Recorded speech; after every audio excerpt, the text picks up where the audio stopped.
ఈరోజు మార్నింగ్ లేచాను, గరం గరం వాటర్ తాగాను. కానీ ఏం మంచిగా అనిపించట్లేదు. ఆ నీళ్ళు తాగనే బుద్ధి అవుతలేదు అసలుకి. మళ్ళీ తర్వాత రెడీ అయిదాం అనుకుంటున్నా. అద్దం ముందర నిలబడ్డా నా ఫేస్ నాకే ఎలానో కనిపిస్తుంది. సో కొంచెం సన్ స్క్రీన్ పెట్టుకోవాలనుకుంటున్నా ఇప్పుడు.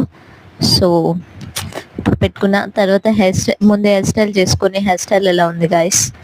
ఇప్పుడు మాయిశ్చరైజర్ పెట్టుకుంటున్నా. సన్ స్క్రీన్ ఇప్పుడు ఏమి ఎండ కొడతలే కదా, వాన కొడుతుంది కదా. సో అందుకని మాయిశ్చరైజర్ పెట్టుకున్నాను. తర్వాత ఏం చేయాలి, మాయిశ్చరైజర్ పెట్టుకుంటే మొత్తం ఫేస్ అంతా చెమటలు చెమటలు కనబడుతున్నాయి. సో అందుకని కొంచెం బొట్టు పెట్టుకున్నాను, పౌడర్ వేసుకున్నాను, తర్వాత వాచ్ పెట్టుకున్నాను. తర్వాత పాలు తాగాలి. మార్నింగ్ రొటీన్ నాకు ఎప్పుడు పాలు, బిస్కెట్ డైలీ, అదే పని. తర్వాత ఆఫీస్కి వెళ్తాను. సో ఇప్పుడు పాలలో బిస్కెట్ వేసుకుంటున్నాను. బిస్కెట్ వేసుకొని ఆయనతో పాలు తాగి వెళ్తున్నాను. Bye guys.